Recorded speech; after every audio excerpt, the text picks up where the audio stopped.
University in Washington. Welcome to the Politics Hour. Today, guest starring WAMU 88.5's Matt Bush. I'm Kojo Nandi.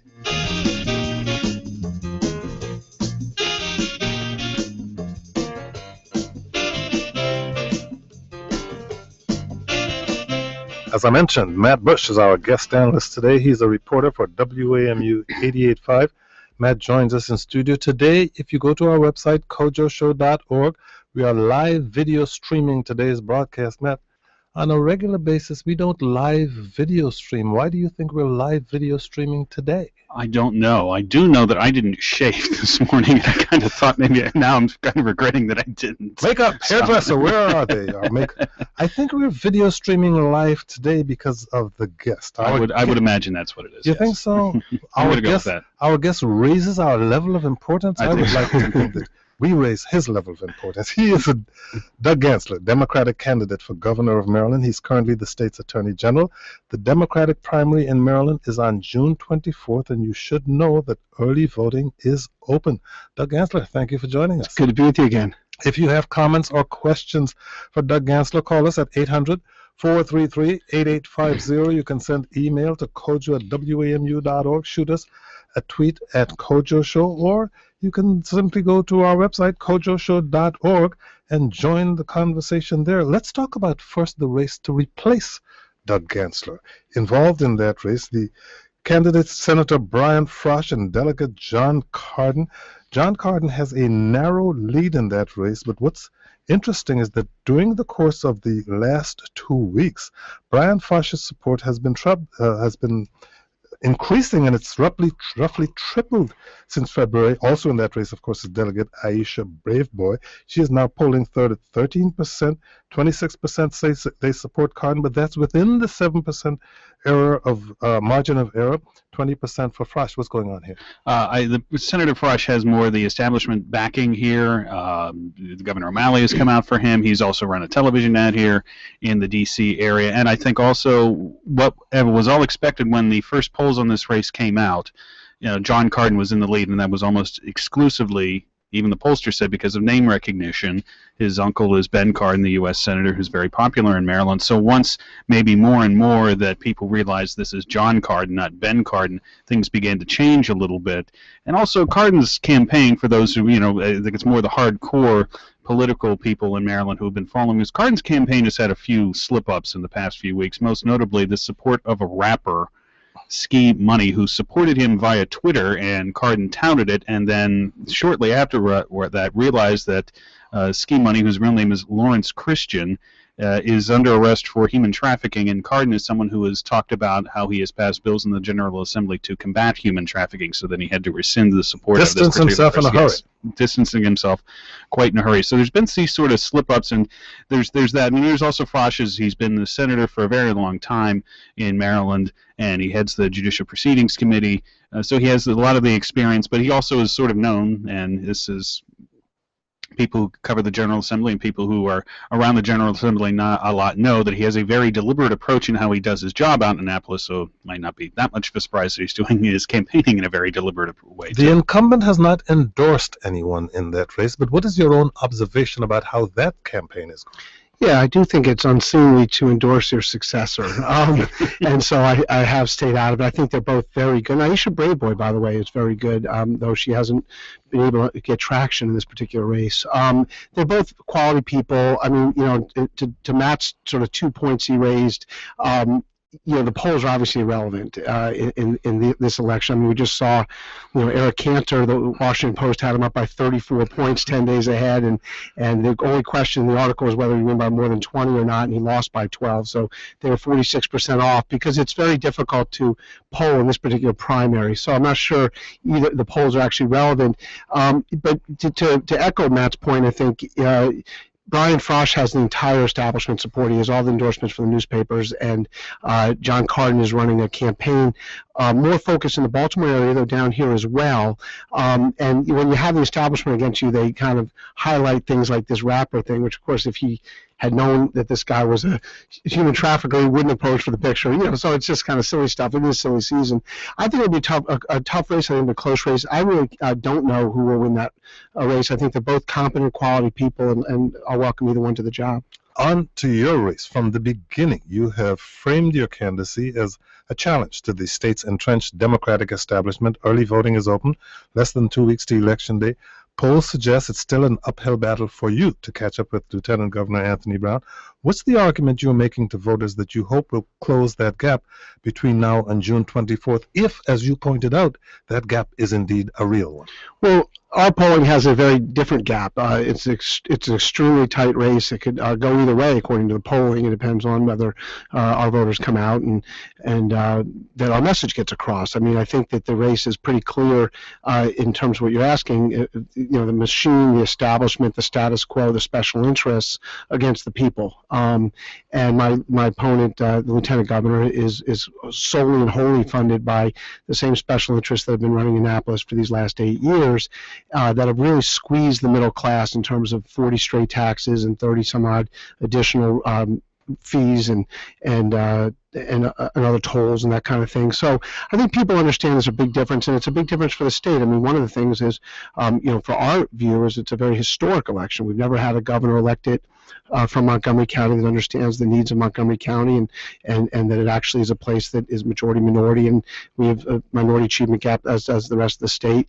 And Jolene Ivey, my running mate, will be our country's first Democratic African-American lieutenant governor in the history of the country. So it's a historic, but we think we have the record and the vision, and we're running against somebody who's not so much. Matt Bush? One thing I think that has been sort of said during this campaign, but not maybe explicitly said, is that you're the Attorney General, the Lieutenant Governor is the Lieutenant Governor, that you feel your position that you hold currently grooms you better for the job than the role of the Lieutenant Governor in Maryland. Talk about that. Well, I think that's right. I mean, I think particularly the two of us, I've been in public service for 22 years. I was an assistant United States attorney with Eric Holder, and then was the state's attorney for 8 years in Montgomery County, the sniper case and the others that many people remember, and then been your attorney general for 8 years. And so during these 22 years, I've been seeing things that are unfair, unjust, and fighting relentlessly to get things done. So I think that's a big difference, and it feeds into your question, which is, the Attorney General actually is, the chief law enforcement officer, chief lawyer for the state, has a number of responsibilities, and the reason why attorneys general keep winning all over the country is because they're intricately involved in state government. So we represent every state agency. I've been running government agencies for 16 years. Lieutenant governor's position has no statutory responsibility. You don't manage anybody. You've never run anything, and so we're sort of drawing that contrast between me as somebody who sees things are unfair and gets them done and fixes things, versus the one thing the lieutenant governor has actually managed or led on in his career, certainly as lieutenant governor, which was the rollout of the Affordable Care Act. Allow me to go to the telephones. Please don your headphones, because Matt stole Ellen in Baltimore's question. Ellen, has your question been satisfactorily answered? Ellen, are you there? Hi, Ellen. I'm here. Has I'm here. Has the question been answered to your satisfaction?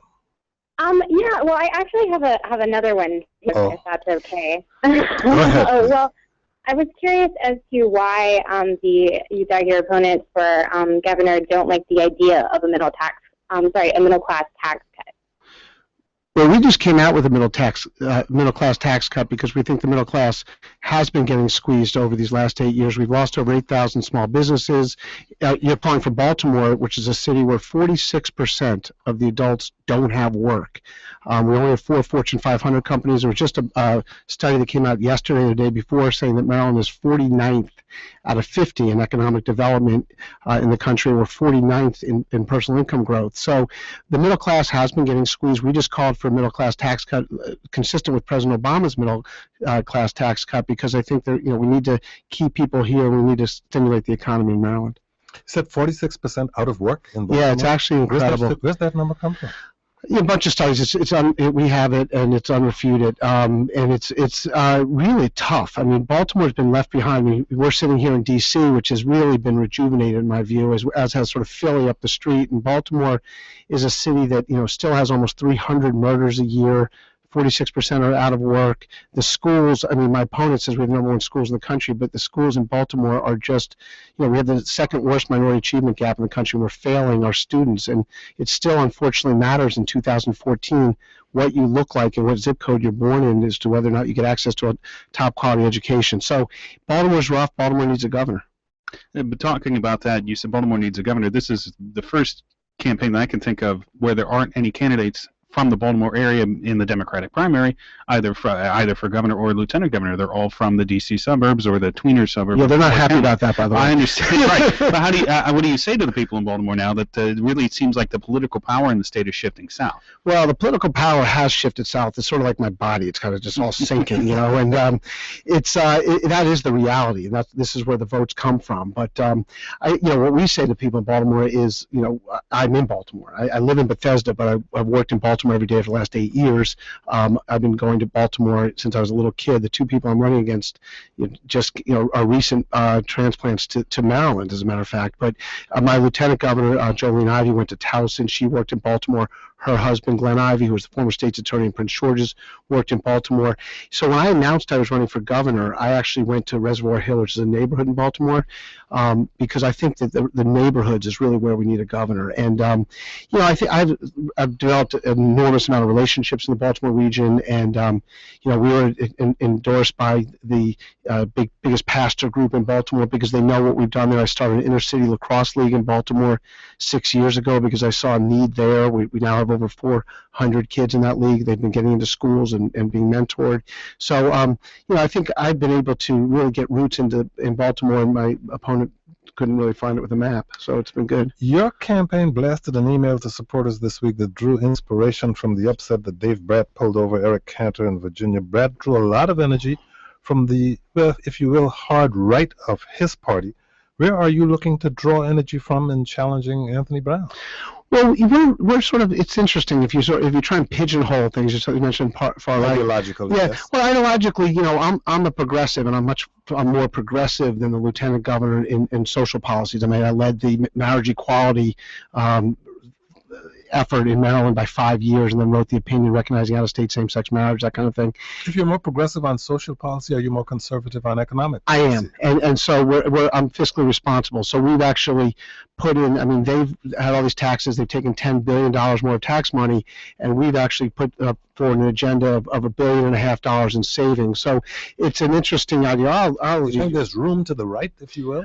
Well, fiscally, I think people are sick of not having having a decreasing tax base with more taxes, and we need to bring jobs back so that we increase our tax base so we can focus on the minority achievement gap and some of the other issues that as a Democrat we're very concerned with. Our guest is Doug Gansler. He's a Democratic candidate for governor of Maryland, currently the state's attorney general. The Democratic primary is June 24th in Maryland, and early voting is open. Matt Bush is our guest analyst. He's a reporter for WAMU 88.5. If you have questions or comments for Doug Gansler, call us at 800-433-8850. The lines seem to be busy. You may want to shoot us an email to kojo@wamu.org or a tweet at Kojo Show. Part of your tax policy that you've been talking about regards corporations, that you want to cut the corporate tax rate, but you're saying it's being misconstrued by your opponent. Talk about that. Misconstrued. I was on a show the other day, and they started by saying, "Do you really hate children?" I mean, it's unfortunate. I talked to my mother this morning. She's like, "I saw the most vicious ad last night. Why are they saying these things about you?" I'm like, "Mom, this is politics. You just, they're just going to make stuff up." And the corporate tax thing is pretty interesting. So what I've called for is closing what's called combined reporting, which is where the multinationals operate and sell products in Maryland but don't have to pay taxes. And we'll be able to bring in $200 million a year by making McDonald's and companies like that actually pay their fair share. But at the same time, our corporate tax rate is 8.25%, and Virginia's, for example, is 6%, which is where we're losing most of our companies. And what we've said is let's reduce that 1/4 point to make ourselves competitive. As jobs continue to come in, we'll actually make hundreds of millions of dollars. My opponent has said that just made out of whole cloth, there's no $1.6 billion in costs for that. So no one really believes it, but that's except for maybe my mother. Let's talk about one of the places where there's daylight between you and the other candidates, your education plan. It encourages teachers to gain national board certification as opposed to continuing their education with a master's degree. Both board-certified teachers are to be offered $100,000 salaries, Why do you want to use board certification as a way to improve teacher quality? Because, and so yes, we do differ. I was the first one, this is sort of in that same ad that says I'm against pre-K expansion. I came out 6 months ahead of him saying that we have this horrible minority achievement gap that you've been sitting there for 8 years watching happen. And we need to, one of the things we need to do is expand pre-K from half day to full day. So when children in underserved areas show up at school with a 3,000 word vocabulary and they show up with 8 to 10,000 word vocabularies in better areas, that they'll never catch up. So we need to expand that. But and then in the classrooms, I called for having skilled teachers in every classroom in Maryland. And my opponent called me reckless and irresponsible for suggesting that we have good teachers in our classrooms. The fact of the matter is we have great teachers in our classrooms, but we also have some bad teachers. And what happens is you get tenured at the age of 25. You've been there for 3 years under the system now. You come out of college, you're 22, you teach for a few years, now you're tenured, and there's no accountability. So what we want to do is put the system in that Montgomery County has worked out with its union, where it's called peer assessment review, where teachers actually review other teachers. They've been able to remove hundreds of the underperforming teachers and keep the good ones. And then what I think we ought to do is, because we value our teachers and entrust them to our children, the nationally board certified teachers, they've shown that they are far more likely to teach the child how to fish instead of giving them the fish, and make them want to learn and be better students and actually achieve it and excel. So we think we ought to be paying our teachers, the good teachers, more, and we're looking forward to doing that. Well, teacher tenure was just struck down in the state of California. Is that Yes. a decision you approve of? Well, I don't know the law and the Constitution there, but I think teachers should be tenured. I just think that we should have some sort of accountability past that. No other profession that I'm aware of are you tenured at 25 and no longer really have an incentive other than the goodness of your heart to continue to grow as a professional. So I think we should have tenure. We've called for it to be 5 years, a little bit longer.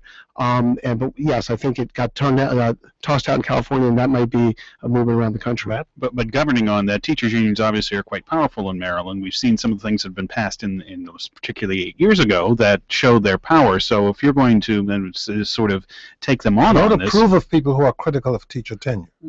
Yeah, Teacher not at all. tenure, yeah. Well, they no, put teacher off. unions, no. Yeah, my parents were teachers. I grew up in the teachers Well, union. my mother's a teacher, and Jolene Ivy's father was, Buffalo Soldier, was a teacher at High Point High School. We love teachers. The fact of the matter is the teacher is the most important profession in our society, because that's how they're educating our children. So we want to do everything possible to give teachers the resources they need. They should be compensated adequately. But yeah, the teachers would be a union. big fight, though. I would imagine absolutely would be a big fight on what your plan would be, bringing that to an end. Well, they've put hundreds and hundreds and hundreds of thousands of dollars into this race because they don't want me to win. Not the teachers, the teacher union bosses, which, that's what we're up against. That, we're up against the special interest. That's who, if you look at my opponent's campaign finance report, it's literally millions and millions of dollars. When he was supposed to be running the Affordable Care Act rollout, he took over $500,000 instead from healthcare special interests. And the teachers union, big tobacco, big oil, insurance companies are really funding his campaign. The good thing for me is I'm unencumbered by that. So when I become governor, I actually can do the job and not have to worry about, who I owe allegiances to. I can do the things for the people, as I've done for 16 years. If you'd like to watch this conversation, there's a live video stream on our website, kojoshow.org. You might want to go there, Matt. Another word, going back to the healthcare exchange, you've used the word collusion in talking about what happened there. It's obvious. Your legal mind, that's a pretty strong word. Talk about what you mean by that, and how does the word collusion fit? Well, that's just a piece of it. So what happened was they knew a year out. The lieutenant governor, the Washington Post, had this great expose about it. He knew a year out it wasn't going to work. And look, I ran President Obama's campaign in Maryland. There's no bigger proponent of President Obama than I am. I went to the Supreme Court of the United States and made sure Maryland was the lead state on the amicus to make sure the Affordable Care Act was upheld constitutionally, because I believed it was wrong that the United States was the only country in the civilized world that did not view health care as a right, and now we do. The problem was the one thing the lieutenant governor has been put in charge of was the Affordable Care Act rollout, and it's given the Republicans and others an opportunity to criticize our president and the Affordable Care Act, which just has nothing to do with it. This was just the ability to enroll. So what happened was when they took the $200 million and basically flushed it down the drain, because probably fewer than 1,000 people were able to actually enroll on the website, they did what he calls workarounds, which means they hired a bunch of people to sit there at centers. People had to take the day off from work. their cars would get towed, but then when they got in there, they didn't have the choice, which is actually the underlying premise of the Affordable Care Act, to give you options and choice. They literally were being filled out on Care First stationery, Care First enrollment forms, and given over to Care First. So that seems to me, and they said so in the paper, they said they were listening to the guy from Care First in terms of getting advice as how to go around this website, which wasn't working. And then, to chase good money after bad, they said, okay, well, the next enrollment period is November 15th. Let's go into a closed room. Let's not have transparency. Let's not have competition, and decide what we're going to do. And they then picked the Connecticut system, which even the people in Connecticut say cannot be retrofitted into the Maryland system by November 15th. I said we should go to the federal system. It had bumps and bruises at the beginning. It was fixed. 50,000 people were able to enroll through the federal website. They could enroll into the Maryland Exchange. It's free, and it can be done tomorrow. So I think we have a difference there. I want to go back to the education program, because you're talking about extending the program from a half-day to a full-day program. Heather Mizir wants to offer free full pre-K to every 4-year-old, plus free half-day classes to 3-year-olds from families with incomes below a certain level. Brown wants to offer free half-day or full-day classes to all 4-year-olds by 2018.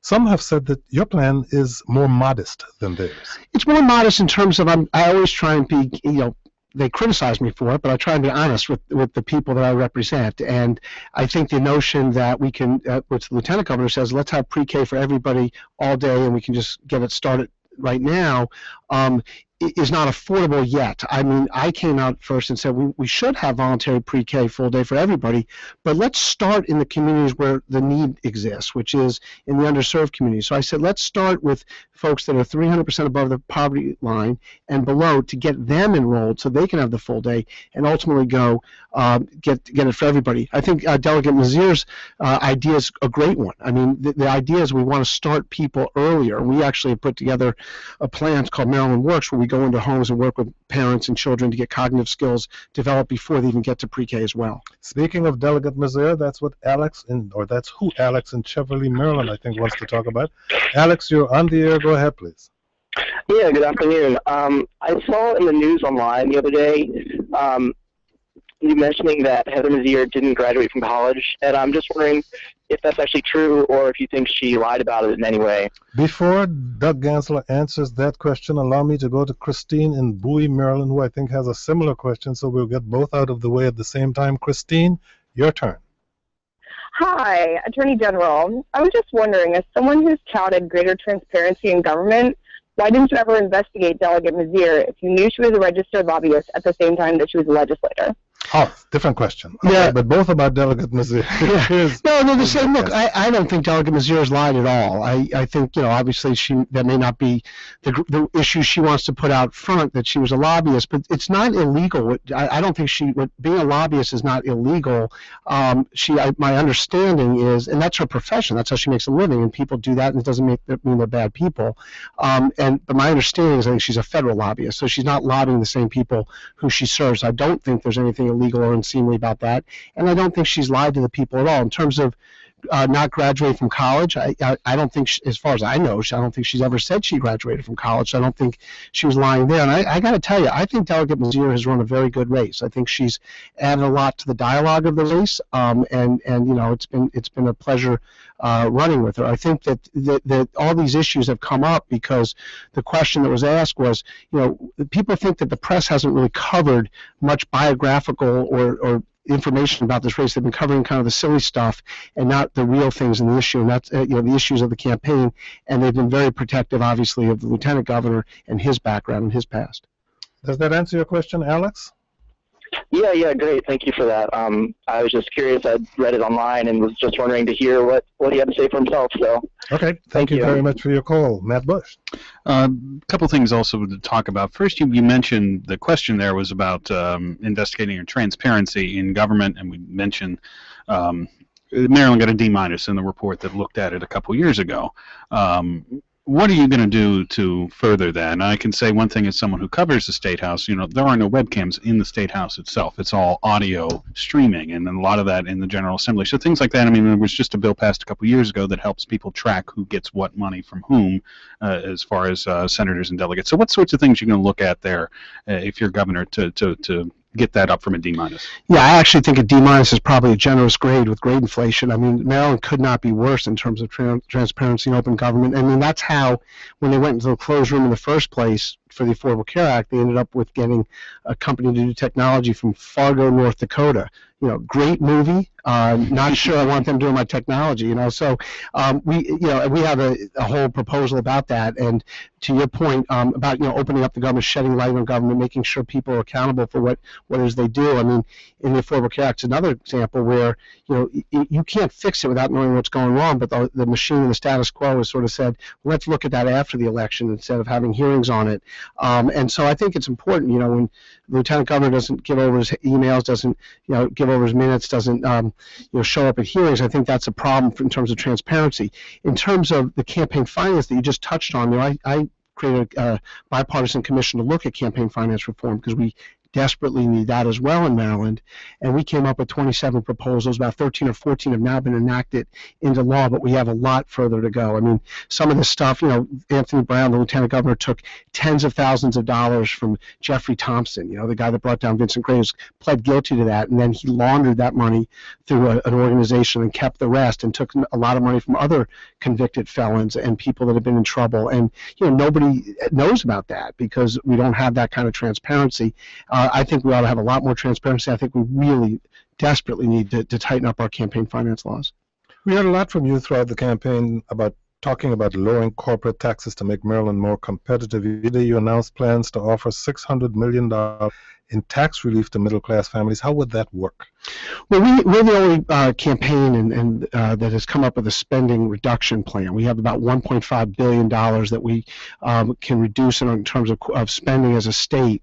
And so that plan will allow us to do a number of things. And the idea is that the middle class is really getting squeezed here. And, we, as I mentioned, some of the statistics at the top of the show, there just aren't any jobs left. And there's a number of things we want to do to help with job creation, including dealing with the issue of reentry and getting people that are behind bars actually becoming tax-paying citizens, including allowing 16-year-olds that want to go into vocational career apprenticeships to be able to do so, do their math and English in the morning and get certified for a job, so when they graduate at 18, they have a diploma and a certification for a job.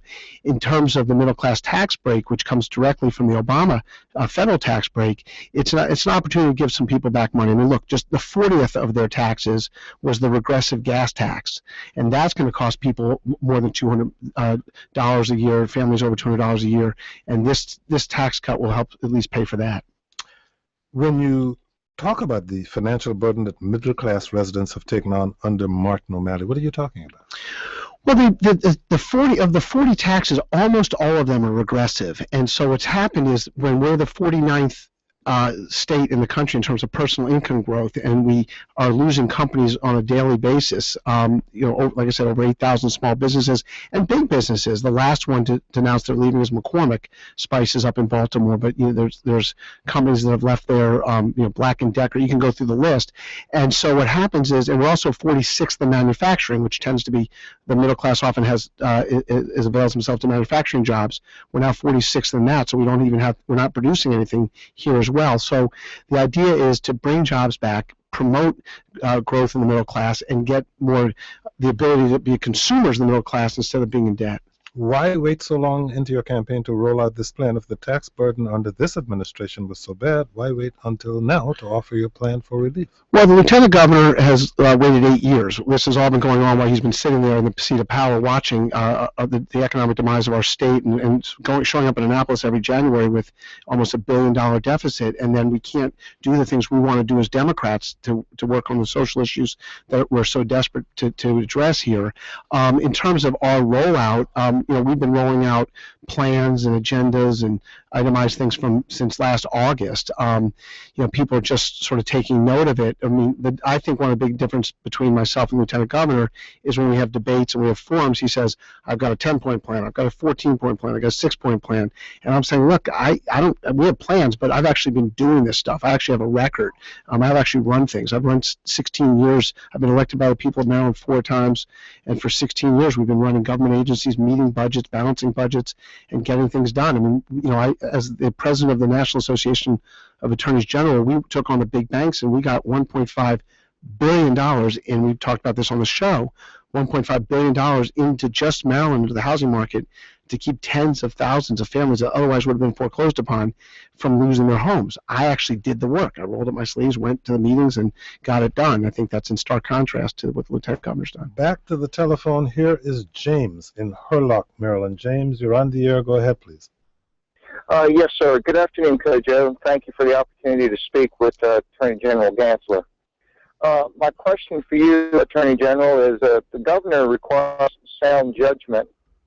And insomuch as you were present in an underage drinking party, as the chief law enforcement of the officer of the state of Maryland, you chose not to intervene and simply let the event continue. And I want to ask you why someone should consider you as a viable candidate for governor. James, I'm going to put you on hold and go to Jennifer in Silver Spring, who may have a question about the same event. Jennifer, am I correct? Yes, well, actually, yes, it was about the Sandy Spring scandal where these homeowners have lived there for years. Oh, well, you have another question. I'll put you on hold and have the Attorney General answer James's question. Yeah, I don't think that's, I mean, I do think I did intervene in that actual party. It was a dance party, and I intervened because I'm been married for 22 years. My wife and I are very, very proud of our children. They've done a great job, and you know, that was an event. There were 19 and 20-year-old adults. They were underage. There were probably some kids drinking beer there, and I went in to talk to my kid to tell him what time we were leaving the next day. And I'm not, you know, I'm never going to apologize for being an overly involved and devoted father who actually lives with his family. And so I didn't close down the party.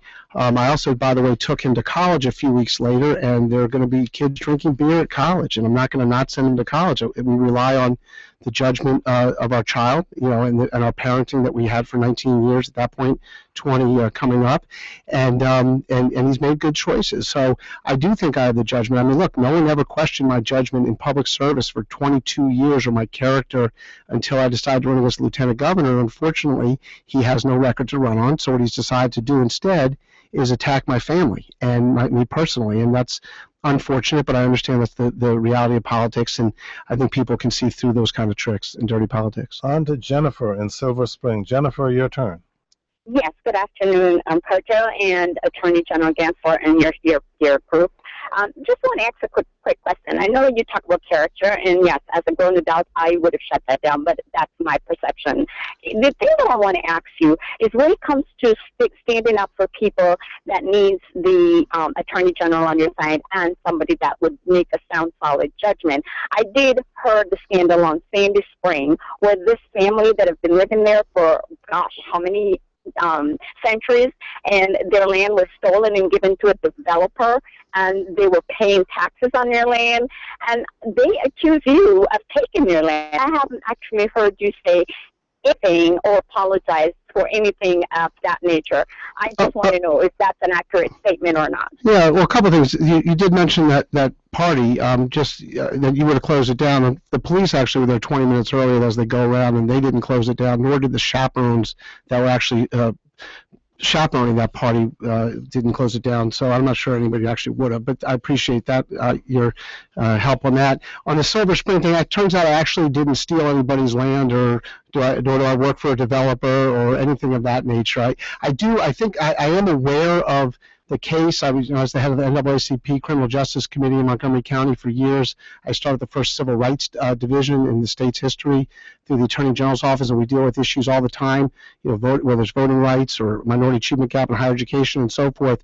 That particular issue is not an issue that comes under the purview of the Attorney General's office whatsoever, so we had no involvement whatsoever. You got the last question, Matt. All right, last question. To go back on, you were talking about your record, gas tax. You were not in support of the gas tax hike, but it's there now, so the next governor is going to oversee it, and it is going to pay for things people like the Purple Line and the Red Line and Not the Quarter really, Cities yeah. Transit. Well, it's supposed to, yes. Yeah.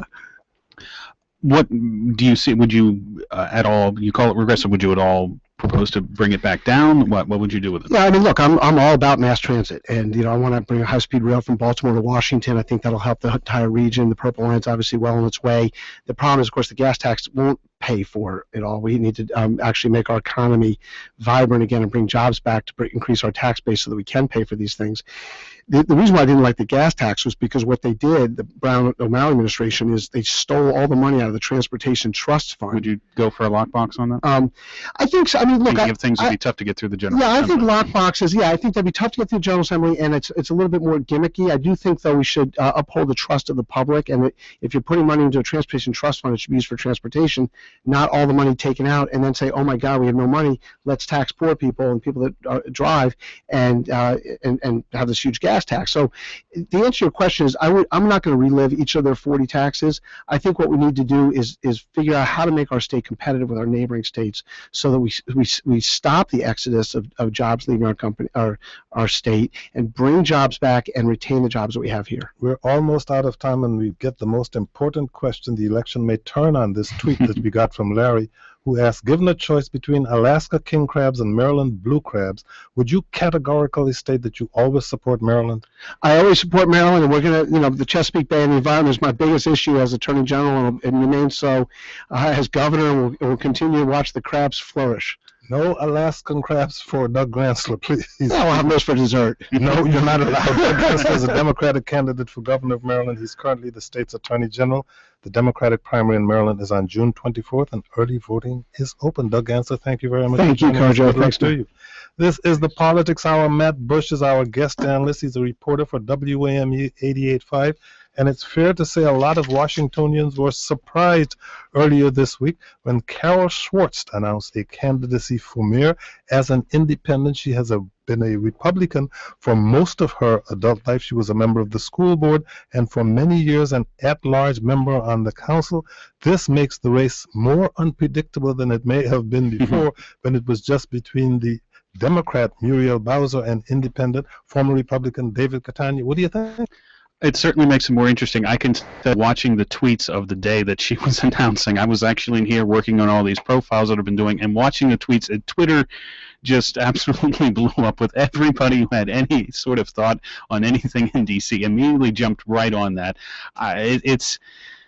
Will she have an impact on it? I don't know, because there was already people questioning whether they think she'll be in it all the way till November anyway. So it'll be interesting to see what impact. Here's an indication of how long Carol Schwartz has been around. Doug Gansler, I bet you know Carol Schwartz. I do. See, everybody in this area knows Carol Schwartz and who she is. We'll be having Carol Schwartz on at a later date on the Politics Hour to discuss exactly how she intends to manage her campaign. Joining us now by telephone is Tom Davis. He's a former member of the U.S. House of Representatives. He's a Republican who held a seat in the Commonwealth's 11th District in Northern Virginia. He now works as Director of Federal Government Affairs for Deloitte LLP. Tom Davis, thank you so much for joining us. Hey, Kojo, thanks for having me. If you have comments or questions for Congressman Davis, give us a call, 800-433-8850. Any, events that occurred during the course of the past week. Earthquakes, right? Two, right? But at least two political earthquakes, 800-433-8850. You represented Virginia in the U.S. for more than a decade. You ran point on Republican efforts for House elections nationwide when you chaired the National Republican Congressional Committee. You've seen a lot. What was your first blush reaction to what happened on Tuesday night when you found out that Majority Leader Eric Cantor lost his primary? Well, look, this is a classic case, Kojo, of somebody who moves into the leadership and moves into kind of the responsible position of having to pass legislation, raise the debt ceiling, trying to move bills, and a constituency that is just angry, and all they want, basically, they want resistance. They want somebody up there in the president's face. They want red meat every day. And you can't please two masters. Being a leader is, I don't know if any congressional leaders right now are popular. But in Eric's case, it's a southern, basically rural, ex-urban conservative district. And, I think they viewed him as part of the establishment at this point. How do you feel redistricting may have contributed to this, if at all? One Washington Post article published this week noted that recent rounds of redistricting have made congressional districts in the Commonwealth safer for incumbents, but that it may have made this district so conservative that it made Eric Cantor vulnerable to a challenge from the right. Who would have thought in this primary? Yeah, Eric lost his home county, so redistricting certainly didn't help him, but I don't think it was the dispositive factor in this case. I think what happened is you move into the leadership, you put some modicum of what you feel are responsible legislation. The voters don't want that right now. They are very, very angry. They want somebody poking a stick in the president's eye, not cooperating with him. And I think that's difficult to breathe. You know, Mitch McConnell has so far finessed it in Kentucky, but it's tough. And Congress has got a 15% approval rating. Being a leader there is not an asset anymore. Before Matt Bush joined the conversation, is it therefore easier to finesse it if you're in a statewide race than if you're in a district race? I think it depends. I think it depends where you are. In McConnell's case, he went right after his opponent and went right after him on ethics and everything else. I think in Eric's case, their antenna was just not up, and I don't think they saw the problems until it was too late. I think they made another strategic mistake in attacking their opponent too early and when nobody knew him, and giving him oxygen he otherwise wouldn't have had. If you have questions or comments on the Cantor lost Brat victory in Virginia, give us a call, 800-433-8850, or about the resignation of a Democratic state senator that led to Republican control of the state Senate, 800-433-8850. Our guest is Tom Davis, former member of the U.S. House of Representatives. He now works as a Director of Federal Government Affairs for Deloitte LLP. Here's Matt Bush. My question is this. Did the open primary in Virginia have any effect on this, too? Because there were immediately thoughts about that being that the polls all showed Congressman Cantor up by so much and that he lost. Did open primary have any effect, you think? Well, you know, we won't know that with certitude for a couple months when we start comparing voter lists. My gut is it probably didn't have any effect in the most liberal constituency in that district is Richmond City, and Eric carried that. So I don't think there were a lot of crossover Democrats that came into this. But we'll know with certainty in a couple months when we get the poll books back and compare and see if you had previously Democratic primary voters voting in the Republican primary. I know his campaign team was quick to blame them, but my gut is that the overwhelming turnout here just shows that the anger there at the grassroots of the Republican Party, and the fact that they wanted to take this out on the political establishment, no matter who they are. Tom Davis, to what extent do you understand that anger? To what extent is it possible to sympathize with the dissatisfaction with the status quo that's been running underneath Brat's candidacy? The Republican leadership in the House doesn't seem to be very popular with anyone, anywhere. Well, neither is the Democratic leadership. I mean, Congress as a whole has just been very non-productive, and people don't like it. And look, the anger right now, it's on the right and the left, but take a look at the average American.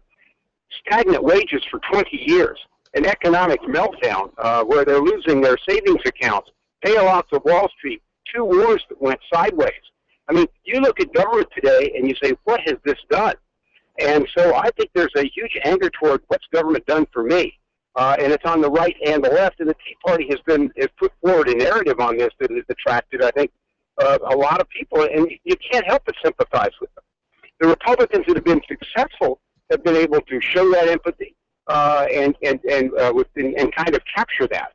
But there's a lot of energy out there for change right now, and it came back to bite Eric Cantor, but it'll be there in November probably. Democrats will have to. I see the wrath of this in November. I think it's going to be a pretty good November for Republicans. Matt? Does this help or hurt the Republican Party, this loss, either in Virginia or nationally? Well, look, I don't think it's helpful, but I don't know at the end of the day that it has a lot of bearing. The Republicans are going to have a good midterm election. The Senate is all fought out in red states and lightly purple states. It's on their territory. Democrats are holding seats they won on the Obama coattails, and he won't be there this time with coattails. And the House, I think the Republicans pick up. So it'll be a good midterm. The question then is, what does this mean to 2016? And I'm afraid the party may take the wrong lessons away, thinking what we won in 2014, being angry and channeling this. Well, 2016 is a different electorate altogether, and it's a different set of issues and a different dynamic. And I think we need to learn to be an inclusive party and be more attractive. This will be a smaller turnout election. Here's Dennis in Purcellville, Virginia. Dennis, you're on the air. Go ahead, please. I just want to say hi to my old friend Tom Davis. He's one of the best political theoreticians I've ever met, even though I disagree with him a lot. But I want to say that VCDL dropped 12,000 calls to gun owners in that district because we had some old issues to deal with Eric on. So we played our part. And what would gun owners have against Eric Cantor? because he voted for gun rationing and to ban self-defense shotguns, among other things. He voted for gun. Let me make a point for Dennis here. It's not the people look at the NRA and stuff, but like the Virginia Citizens Defense League, which Dennis is a part of, very, very well organized group in conventions and in primaries and so on, and are now in the Republican nomination process a significant voter bloc. Oh, so this is not simply the national power of the NRA. You're talking about independent local groups, Tom Davis? Yeah, the Virginia Citizens Defense League is, I'm sure, has some NRA owners, but they have their own operation, and they've been, I think, Dennis, you'd say you've been pretty effective. Dennis? Nice day. NRA was with Eric Cantor. Dennis, what do you like about David Brett? But he's speaking clearly, taking solid stands on issues, and mobilizing the base. Okay. And I think that's what you have to do to win elections, and then reach out to the more generic voter. And I think it can be done without anger, and I agree with Tom on that. Dennis, thank you very much for your call. Tom Davis, what do you see at stake for the Virginia Republican Party at the state level? A lot happened in Richmond this week. Democratic state senators stepped down, giving Republicans the majority in both chambers of the Senate. They're moving a budget forward finally. It's not going to include expansion of Medicaid. Does that mean a win for Republicans in the Commonwealth? It does. They control the state Senate. There'll be a special election in this district. But my guess is this district will flip to the Republicans. It's in Southwest Virginia, an area that's been strongly trending Republican. Look, I think Governor McAuliffe has just found out that the fault lines have shifted in Virginia. He had the Senate and himself against the House. Now it's the Senate, I think, the House and Senate against him. We're going to have to learn to work together. I think the governor wants to do that, but I think the middle ground has shifted a little bit to the right. Well, I was about to ask, how do you think the Cantor result will affect the willingness of Virginia Republicans to work with Terry McAuliffe? The middle ground has shifted a bit to the right, both in terms of what happened with the resignation of that senator and his possible replacement by a Republican, and then you have the Cantor loss. Do you think there are going to be lawmakers thinking themselves, look, Eric Cantor paid a price for how about he went about his business on immigration. Why should I risk my own future by working with Terry McAuliffe on Medicaid? You know, Kojo, that's a good point. I think not just in the Virginia legislature, but in Congress, Eric's defeat is going to affect behavior, and which is why I don't see a lot happening for the rest of this Congress. And in Virginia, it's going to stiffen the back of some Republicans that were trying to say, well, let's get a work product out of here. You know, it's still doable, but I think it's, as I said, it's moved the centerpiece for negotiating to the right. Let's go to Stephanie in Silver Spring, Maryland. Stephanie, you are on the air. Go ahead, please. Thank you. So I'm coming from the Democratic sort of corner, but I guess I'm wondering, I hear the speaker equating the unpopularity of both Republicans and Democrats, and I'm wondering if there isn't a bit of a twisted logic there, such that Eric Cantor has had this fall from grace due to maybe his unwillingness to poke Obama in the eye. That's what I'm hearing. But that, of course, is the source of the unpopularity of Congress. And so won't this just be sort of a feeding itself mechanism that'll make it really hard? You are saying, Stephanie, that the source of the unpopularity of Congress is its willingness to poke the president in the eye? That's right. Tom Davis? It just depends. It's a very divided country. Look, 80% of these districts are definitively Republican or Democrat. In Republican districts, which nominate 80% of the Republican conference, they want people putting a stick in the president's eye, standing up to him, throwing out some red meat. In the blue districts, which is where you live in a blue district, it's the opposite. They want people to defend the president. They like the president.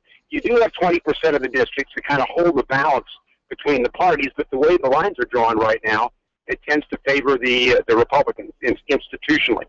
Democrats had 1.4 million more votes for the House last time than the Republicans. In total, the Republicans have a 17-seat edge. In these swing districts, the ability to work with the president and reason is probably helps members. But for the average member, Republican and Democrat, they are penalized by their primary voters for working with the other side. Matt Bush? We're going to go back to the resignation of Senator Puckett. Are there going to be any long-term repercussions for Republicans or Democrats, but maybe Republicans, because they are now they now have the power in the state Senate in Virginia? The way the resignation went down, the fact that he was given, or he's going to get a job from this, and that well, he's turned it down, but he was offered a job. He was offered a job, and his daughter, and the judgeship, and all this. Is there any repercussions for this? Because they got their victory, but they got it in a way that some people are kind of looking at with a very critical eye. Now, this has been a time-honored tradition in Virginia, where you find a vulnerable member, you give them a job, they get their high 3 years or whatever, and then you pick up their seat. By the way, President Obama did the same thing. Secretary of the Army was in a vulnerable seat, a Republican congressman. They picked up his seat when they got him out. This is kind of this is not only legal in politics. It's just the way good politicians work it. It was only last weekend that Republicans in Virginia met for a nominating convention. They chose Ed Gillespie, very much a Beltway kind of Republican, to be their candidate against U.S. Senator Mark Warner this fall. What do you see as his path to victory if he's going to win, and what's he going to have to do to generate enthusiasm among the kinds of voters who just booted Eric Cantor out of office? Well, I think the enthusiasm will come basically in terms of just wanting to send a protest vote to President Obama. Ed Gillespie is not necessarily Mr. Sizzling Steak, but he does understand the Republican coalition and is working very hard to put that together. The difficulty is, in most elections, that's not enough to elect you, and you're running against the most popular Democrat in the state, in Governor Mark Warner. But his path to victory is the anger level is high enough, and if the Republican wave is high enough, Ed certainly knows how to board that surfboard and surf it to victory. There are a lot of members of the U.S. Senate started a lot further behind than Ed Gillespie that are now called senator. But it's how high is that wave going to be? To take Mark Warner out, it's got to be pretty high. He's got a lot of personal popularity and familiarity with Virginia voters, and is not viewed ideologically. Tom Davis, former member of the U.S. House of Representatives. He's a Republican, held a seat in the Commonwealth's 11th District in Northern Virginia, now works as Director of Federal Government Affairs for Deloitte LLP. Tom Davis, thank you so much for joining us. Sure, Joe, thanks for having me. Matt Bush is our guest analyst today. He's a reporter for WAMU 88.5. Matt, thank you so much for joining us. Thank you, as always, for having me. Tom Sherwood, the permanent vacationer, will be back here in the seat next week. Thank you all for listening. I'm Kojo Nandi.